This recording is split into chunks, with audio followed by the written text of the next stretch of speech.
item. Are we with me? Open forum. Anybody for the open forum? Debbie?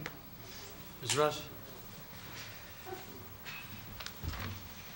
Good afternoon, President Carroll, members of the Calvert County Board of Education, Ms. Highsmith.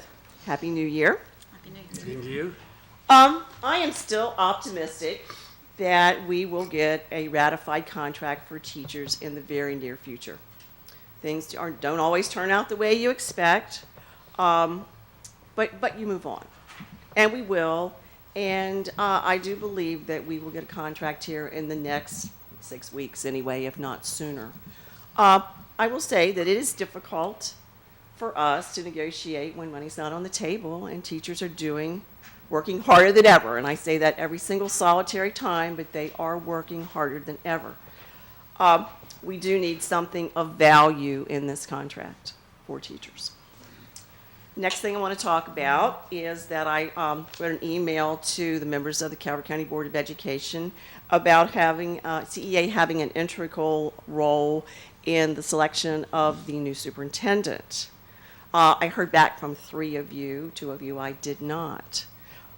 We feel that we are major stakeholders and that we should have we have a vested interest in making sure that the system runs well. The last thing I want to talk about today is the elementary teachers' Common Core. We are getting many phone calls and emails from elementary school teachers letting us know that while they think, for the majority, that the Common Core is probably a very good thing, that they do not have the resources that they need to implement the Common Core to their students. Many of them are, they're looking around the building, they're going to the library, getting a book, borrowing from their colleagues. By the way, teachers always do that, but now a little more than ever, a lot more than ever, because they don't really know how to match this information up. We don't like to see teachers in a time when their money is not on the table in negotiations having to go into their own pockets to buy materials. I think that should not be expected. I am in the process right now of doing an electronic survey asking elementary teachers who are implementing the Common Core right now to answer some questions, and I will have that data together. I'm going to send you copies of that so that you can look and you can see. They are anonymous, of course, they're confidential, but it'll give you some idea of what I'm talking about. It's, as teachers work hard, they don't like to dig into their pockets, and we have it broken down on the survey. Have you spent no money? Have you spent $0 to $50? Whatever. It's very, of course, these are changing times, and I realize that, but we need to always make sure that we provide the proper resources for our teachers. So that being said, I hope you all had a happy New Year and have a great year. Thank you. Thank you very much. Thank you very much. Okay, the next item on the agenda. Anyone else? Open session? Okay. Superintendent's report. Ms. Highsmith? Good afternoon, ladies and gentlemen, and Happy New Year. I'm happy to report that all negotiations are going as planned and moving forward. And I want to thank the associations for all of their support, realizing that this is a difficult fiscal year. We really are, and that brings me to the next topic of budget. We've been working steadily on the budget and looking at ways that we still have a $2.6 million deficit, and we're looking at ways that we can possibly trim what we have and really looking at all of our departments. We're looking at all of our programs to see what is essential, what can we possibly tweak or maybe put off for future times, but it's a very arduous process, and we're taking it very seriously. And also, I just wanted to remind everyone that next week are the superintendent's forums, speaking about the search for the new superintendent, and I really hope that people come out for those forums. They're January 15th and 16th, and they are at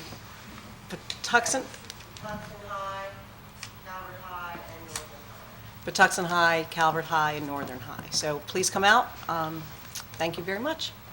Thank you to the board for all that you've done. Thank you. Okay, next we get into the financials, general funds. Tammy McCord.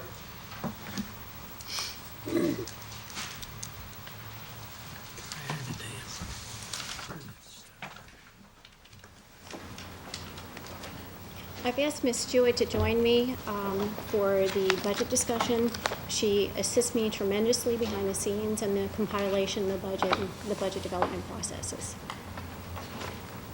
The first thing that we have on the agenda is the general fund discussion. On page 1 of the report, it's a unrestricted FY 2014 budget of $196 million. The month-to-date expenditures total $16.6 million. Year-to-date expenditures total $79.5 million, and encumbrances and commitments total $104, for a total year-to-date expenditures and encumbrances of $184 million.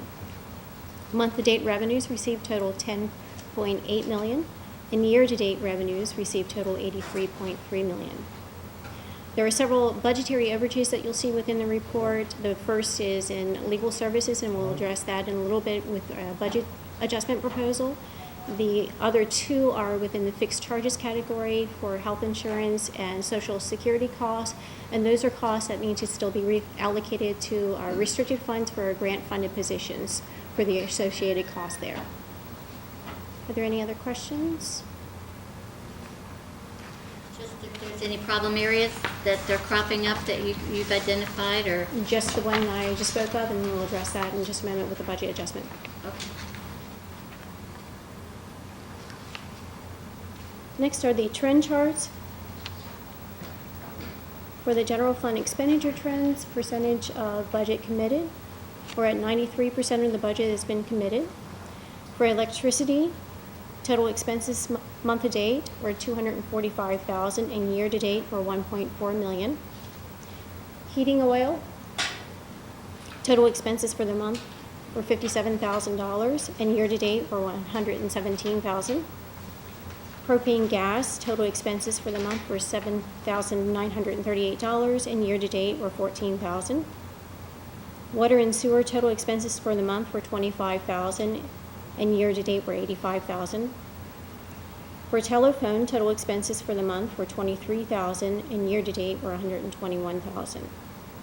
School bus fuel, cumulative year-to-date, we've spent $865,000. As of the last fuel call, the price was at $3.90. We did budget $3.85 this year, so I apologize. This is another area that we just need to monitor this year. Fuel costs are starting to increase again. And then the final slide, bus. Well, they were going down. I don't know. And it's going to get worse too, probably with Unfortunately, the weather. The final slide is the bus contractors, which includes the fuel. Year to date, we've expended $5.7 million.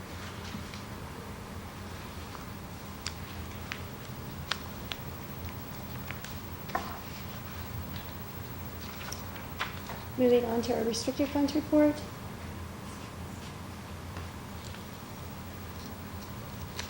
For the federal programs, we have budgeted at $10.3 million, expenditures year to date of $2.3 million, encumbrances of $2.4 million. For other programs, we have a budget of $3.1 million, expenditures of $467,000, encumbrances of $372,000. And for state programs, we have a budget of $2 million, expenditures of $455,000, and encumbrances of $1,029,000. Are there any questions? Anything new there? Yes, we do have two new programs. They're both Race to the Top programs. They're highlighted in our bold print. The ESOL program and the teacher principal evaluation. The ESOL program has a budget of $42,500, and the teacher principal evaluation has a budget of $91,455. And that's found on the first page on the federal programs.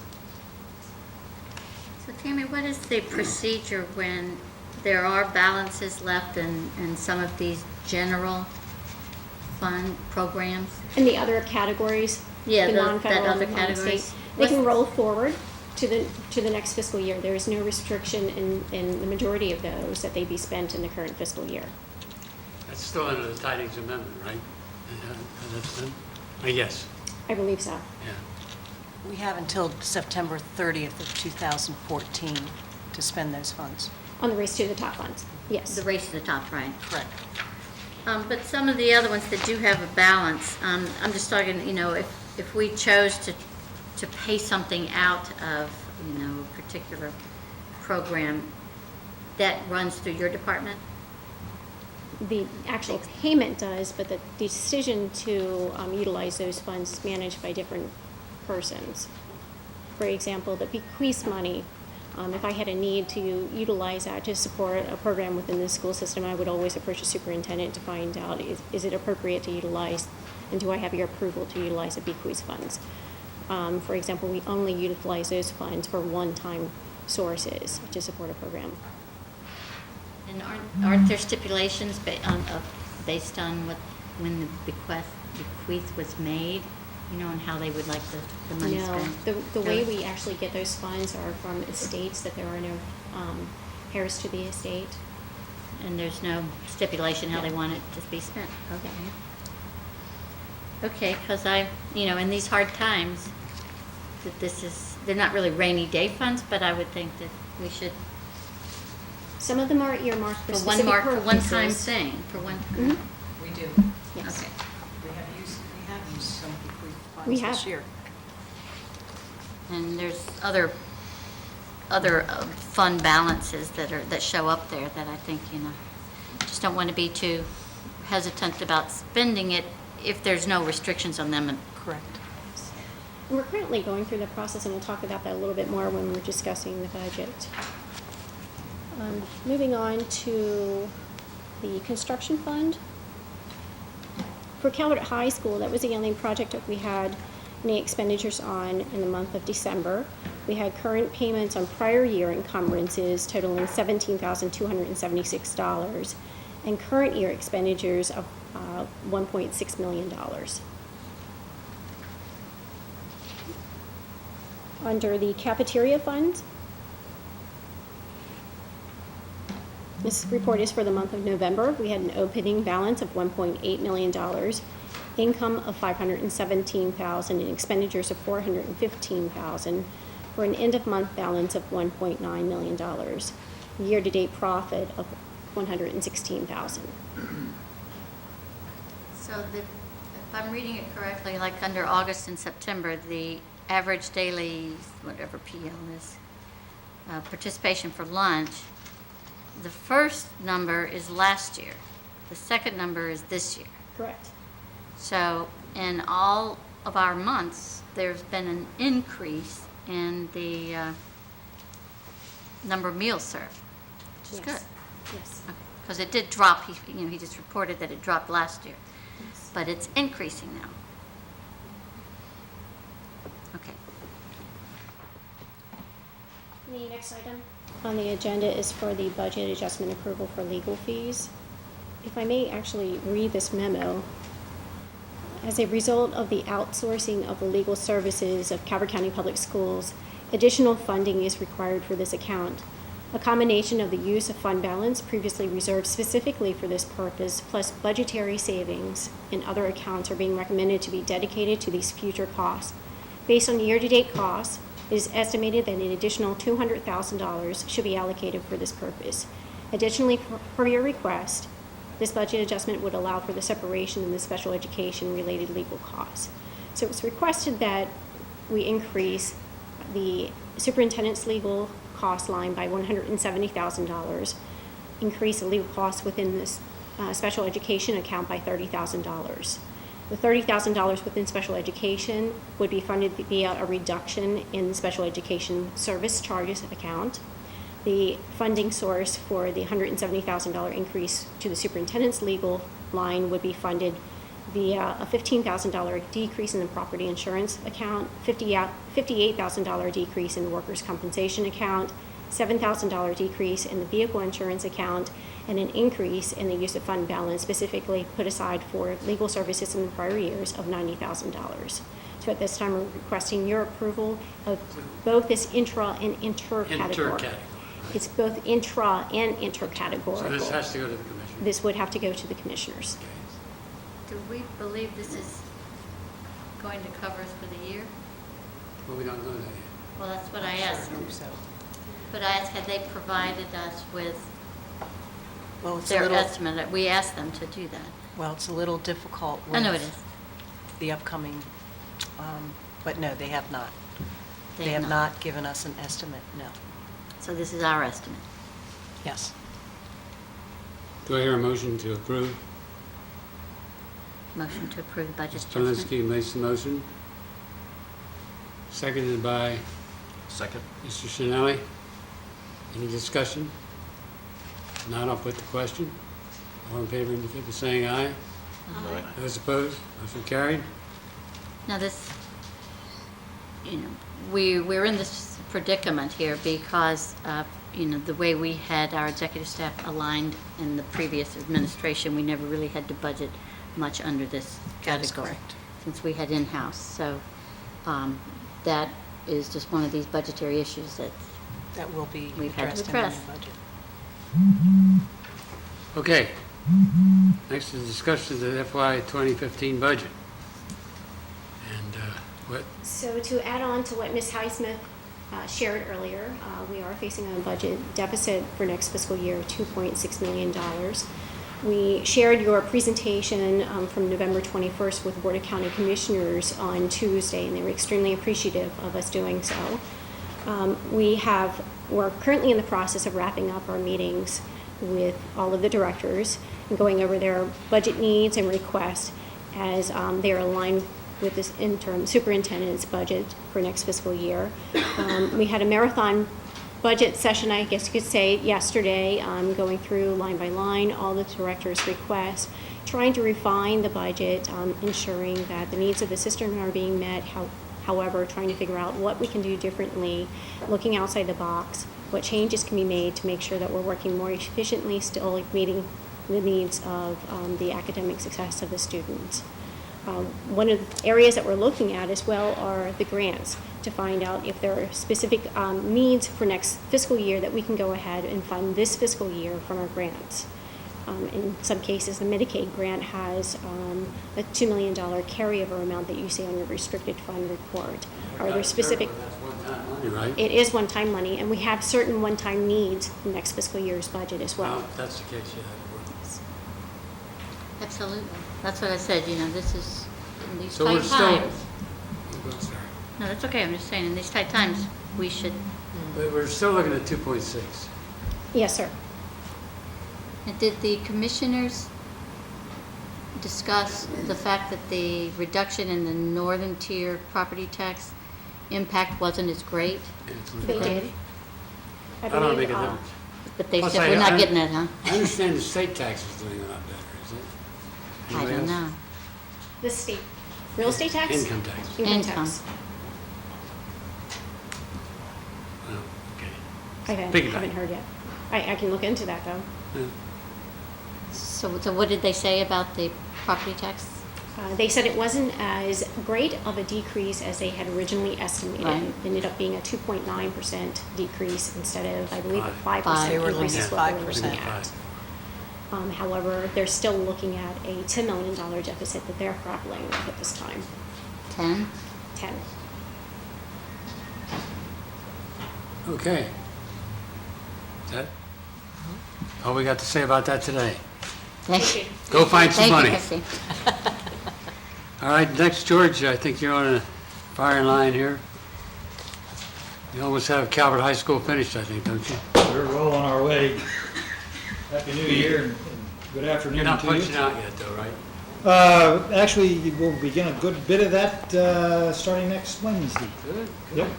We're right now in, we'll just jump right into the construction report. Right.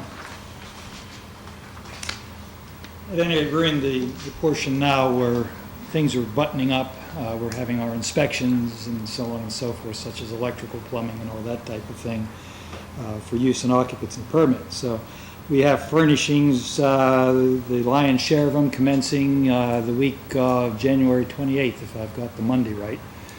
But in that week right there, that last week of January. So, and again, this isn't a heavy deal since that part of it was done in the first phase. So other than administrative offices, a handful of classrooms, and some auditorium-type things, for the most part, it's an easy completion. So at least we hope through inspections. I always have to hold my breath there.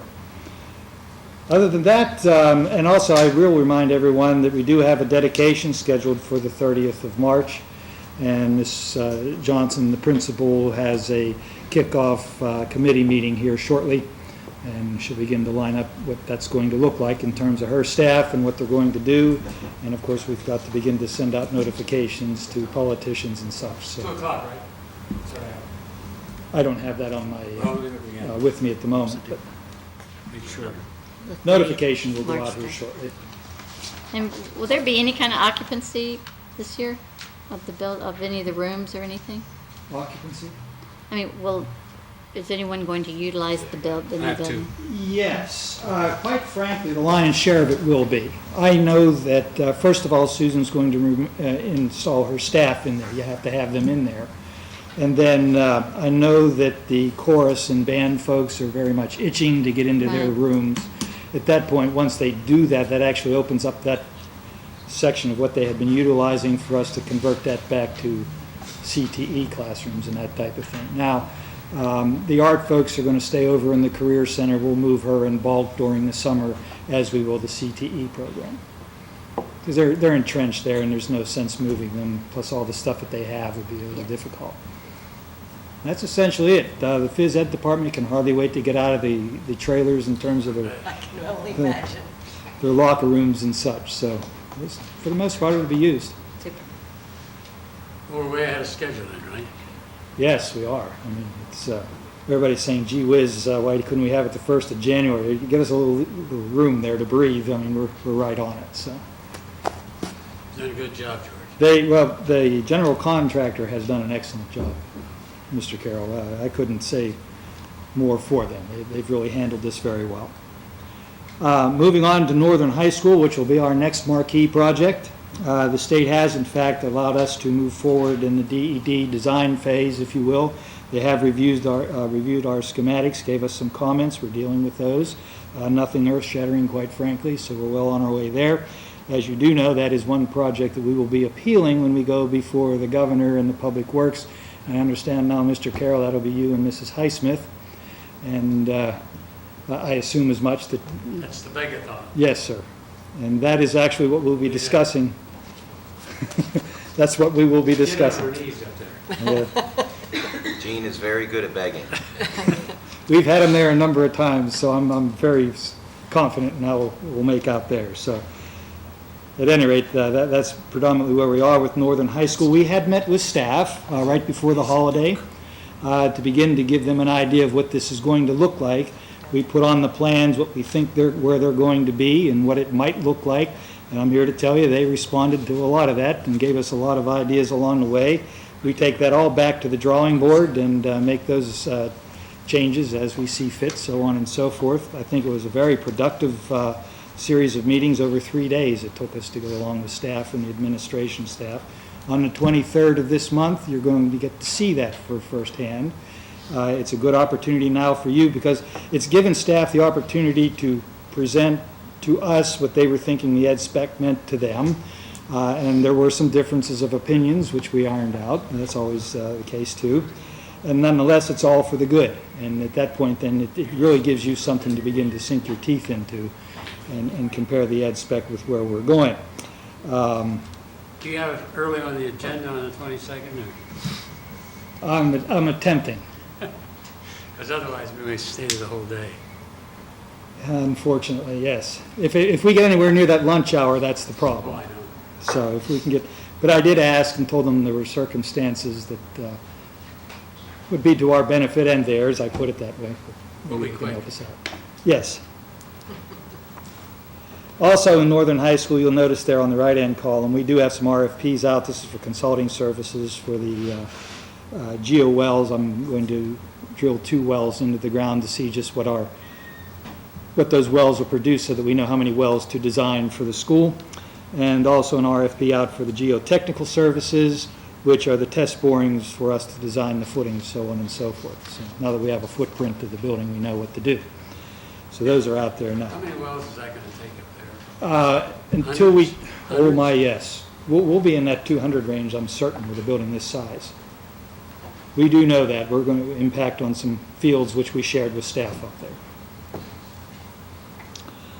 Moving on, Mutual Elementary School, the renovation fire suppression system, and Southern Middle School, the gymnasium HVAC. Both of those projects have been advertised publicly for bid, and the bid dates there are in February. The Sunderland Elementary School roof, we've finished the design on that. We have yet to send that to the state, and we hope to do that in the next couple of days. We're trying to finalize the specification on the roofing system that we have chosen for that building. Is that built up already? It is modified, but it is a built-up roof, and we'll go back almost the same way.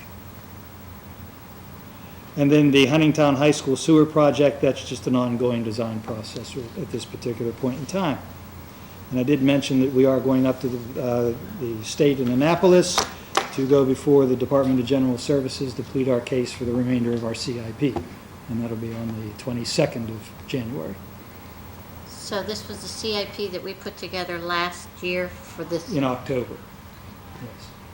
And this is the last swing we get at our requests. What is your projection on? Remember last year I was very confident that I'd get the money I wasn't getting from Mutual Elementary School. It's the first time that never happened. So, I have talked to individuals at the state. I'd like to know where I stand. From David Lever. And David Lever, I spoke to him just the other day, and they're familiar with the project and our schedule of design, which is what's holding us up a little bit on this approval. Because by design, I'm behind what their predicated dates are for certain submissions. I want to do that because of when we're going to bid and start the project. I don't want to gap there and lose momentum with the architect. So he's understanding of It that. sounds good with him though, right? Yes, yes. I wouldn't have been going down this road That's the without key. considerable dialogue there. Yeah, okay. Yes.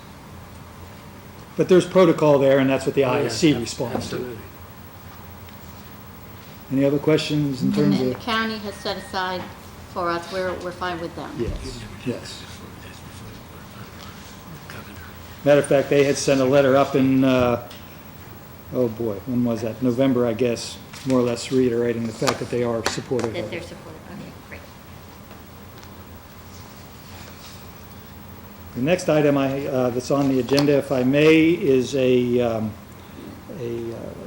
bid approval, if you will, on a request for proposal from Nancy Highsmith. This is for the commissioning services for Northern High School, part of the process we do now with high-performance buildings. We must, in fact, have commissioning on the project. The minimum is a fundamental, which I'll get into in a moment, and of course, there's other arenas there that we participate in. This has been a two-part process with this particular RFP. The first being solicitation for interested individuals, of which we, from that group of individuals that submitted an interest, we approved 6 for participation based on performance. Of those 6, 5 did respond to the RFP, and that's what you have before you today. So you took the lowest qualified, the way it looks. We took the lowest qualified, but if I may, there's an issue. It is not the lowest responder. I know that. Okay. If you'd like, I can more or less go down through that so that you have an understanding of why staff is recommending this to you. Well, tell me the types of services that we're talking about. Okay, this is commissioning. In other words, during the course of design, during the course of construction, and also at the final end when we commission the building in terms of did we receive what we have asked for in terms of high performance, lead requirements, so on and so forth, you must now have a commissioning service on board. It's a cost. It's new for us. This is the first lead project that we've began to embark on. The other projects were in prior or grandfathered prior to this requirement. So What's the need for it? I mean, actually, what's the we've had rationale? some commissioning on some projects where we felt we had problems with what we got at the end. And of course, the commissioning agent will go through the specification and also look at what we got and said, okay, you're deficient in such and such, and we call the contractor back in to take care of it. So, it's a nice insurance blanket, quite frankly. When we plug the building in, we expect to see certain things. I mean, like, do they look at, like, the the efficiency that we're getting in our HVAC, you know. That's exactly So that's it. what they do? This is, They and it's test all. the system Correct. at the end. It's electrical systems, it's HVA systems predominantly. You can go beyond that, we chose not to, that would look at the building envelope, so on and so forth. But the industry has got us beyond that, where quite frankly, these are all good things. So it's They're just the an most added important bonus. areas anyway, really. Pardon me? They're the most important areas Oh, that yes. you could have problems with. Oh, yes. And this is really where your high performance is to begin with. Now, the building envelope has a lot to do with that. Quite frankly, if we didn't do an envelope that was commensurate with what we're asking for, the system wasn't going to work anyway. So all of that Sure. comes into play. Yep. This group of individuals will come on board now, as we got into the DD phase, and begin to look at the ed specification, the lead silver requirements, all of those types of things, and watch as the architect and the design professionals to make sure the specifications are being met. Then, when we commence construction, they're there during the course of construction at various points in time to make sure they're seeing what's happening and going in place, that we don't have problems later. But at the tail end, they actually get in, do testing, all different types of things here. Of course, So the we- state is doing that also. And Well, of course, everybody- that's part of your job, really. I'm not a No, he certified, doesn't do You're not that. certified, Commission. it's part of your job to watch that stuff too. well, we do We're in getting terms of what we're quality paying for. control. Right, Yes. quality control. But this actually helps us much more. It's a Okay, lot yeah. more ammunition in our pocket. There are systems that are going in here that, quite frankly, that are the first time that we've seen some of this stuff. Even the entire process is a first for us. So fortunately, in my back pocket, I have Miss Warner, who's a lead AP, and she's very familiar with this. Quite frankly, she's probably the one that put most of this together. I probably should have her presenting this as opposed to me, but nonetheless, I'm the nose sitting here, so we'll move We forward. trust you. Thank you. At any rate, going back to the matter at hand, the first three individuals, Foreman, Reynolds, and Horizon Engineering, there were problems with their responses. Foreman, if you take a look at that, for enhanced commissioning, which is where we want to go with this project, we will actually pick a point up in the lead profile there in point scoring. There's such a big difference there, that's why. Well, again, if their intention was we added the fundamental piece to the enhanced piece, and there's your enhanced number. That's not how the specification was written. So my question to that particular individual was, can you do it for $39,000?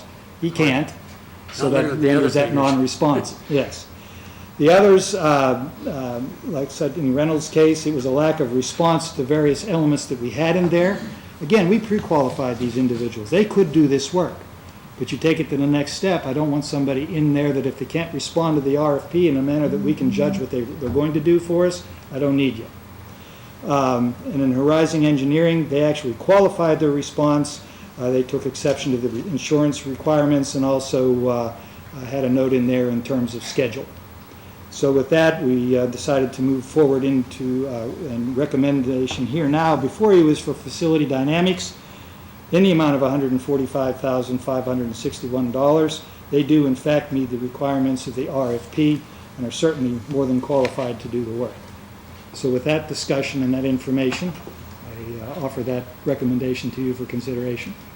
And you look at, you had already done the analysis that Facility Dynamics had performed this type of service, and yes. we did reference calls and things of that nature. Matter of fact, all five that you see there, if their numbers were the same, they could all do the work. So on the first one, the foreman, it's just that they didn't add the two numbers together, but you're saying that that alone could kick a person out from, It's considered non-responsive. The others could argue that, hey, we've got the appropriate number in there for the services. The only thing they couldn't argue if we selected them is if Foreman agreed to do it for the $39,000. Move we approve the bid? Okay, moved by Ms. McGuire. Is there a second? second? Ms. Polinsky seconds the motion. Any discussion further? None, I'll put the question. All in favor indicate by saying aye. Aye. Those opposed, motion carried. Thank you. Thank you, George. Thank you. Do you have anything else? That's it? That's it, sir. Thank you for all you The do. old foreman will be pretty mad at themselves. Yeah, I have to there we are. There Let's was see. just not a We're feeling. down to good policies feeling for about approval. The rest of it. We have two policies for approval. One is 3925 regarding student transfers. There was one public comment from Mr. Nick Myers. Would you like me to read those comments? Yep. Policy and its procedures easily allows parents to choose the school of their choice via before and after school providers. Can I ask a question real quick? Sure. Who, what's the process by which we accept children for before and after care? Is there any restriction like farms or, I mean, is there income levels? For or- before and after school? No, It's just whoever wants to come to our facility. correct. Now, we are open much less, there's just a small window, right, versus regular daycares? That is correct. What is the time? Do you know offhand? Kim? I believe the regular day is, I thought it was 6 to 6, but they're only open during school days, so if we're off school. That's right. Then they're closed. Which is what's problematic of it. Right. Okay, thank you. Okay. CCPS should require full use of school subsidized before and after care. Transportation to and from daycare providers should be responsibility of daycare, not technically the taxpayer. Okay, so let's talk about that point, which is, you know, it sounds reasonable. I was told early on that we only provide bus service if the bus is passing. That is Close correct. by. Is that a correct statement? I think, yes, transportation, yes, ma'am, that is how it has happened. Prior, long before any of us were serving in any of our capacities, I believe that the school system did put into place transportation with our bus service, our buses from some of the larger daycares in the area to be able to return students back to their home schools. During the years where we were having large influx of students, as to not overcrowd any one school.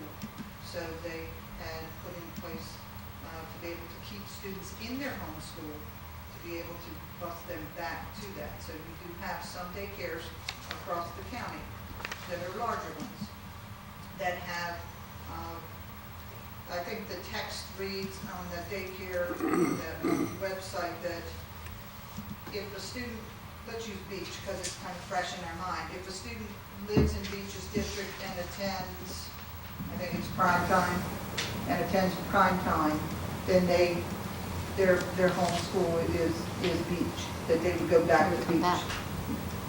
So there are some daycares across the county that do have a designated bus service, or not bus service, but a designated bus to just take those students back to their home school. Years ago, Plum Point Elementary, Plum Point Middle they didn't have any large daycares in their area.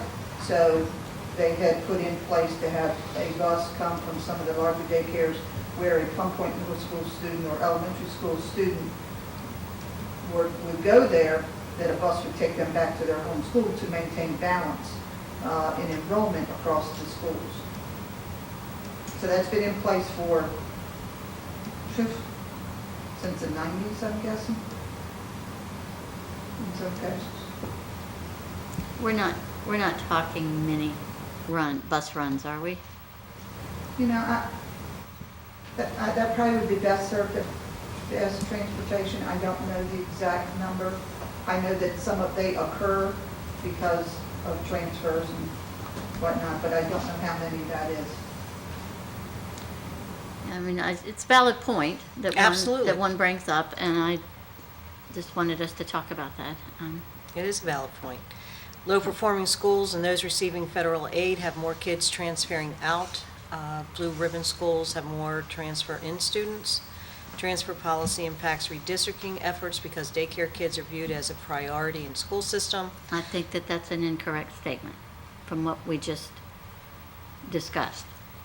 There's no priority given to daycare students. That is correct. There is no You're priority. right on that. After redistricting, daycare students from other districts remain at schools while parents living in an old boundary must attend their new school. Oversight of program requires robust enforcement that carries an expense, and Calvert is only one of a handful of counties continuing with the daycare transfer program. Yeah, you know, He's right on that. we have discussed this several times, you know, where it does cost us and the student services time. But we do care about the children, and we care about the parents who have the problem. That's why we do it. The board's been split I know. on whether we should continue to offer daycare. And when we're in a redistricting exercise, it can cause raw emotion because Absolutely. we remove families from school and then we still allow transfers back in, the people who don't live in that area. So Right. it's a shame that we have this, that we have to deal with that. But we also believe that it does, we have how many transfers do we have in any one year? Every year, It's close to, we process. Yeah, it's there about we 700.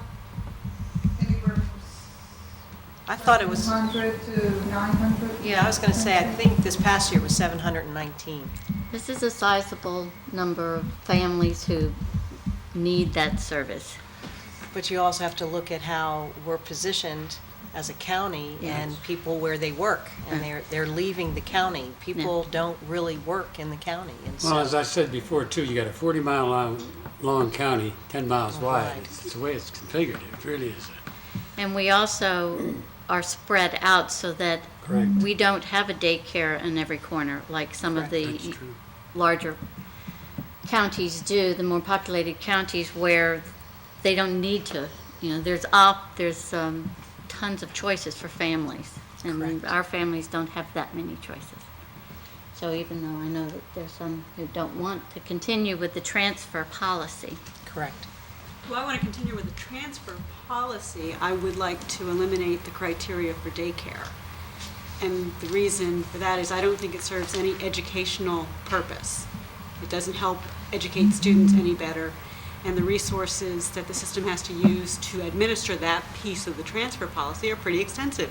If you're processing 700 requests for transfer every year, and if you're processing them in a way where you're verifying the daycare center and the things that need to be done so that it's done fairly, that's an intensive process. I wonder how many of those 700 are teacher-related. That would be an interesting thing, because you would keep the teacher. Yeah, I think that, for the staff transfers, to me, that's a different Staff, question. right. It's a good many, but we never know what it is. Somebody can find that out. We can find that out. We can get that information. It might to you. be a talking point because, we of course, we want our staff to be as accommodated as possible. Correct. Um, This is a tough issue.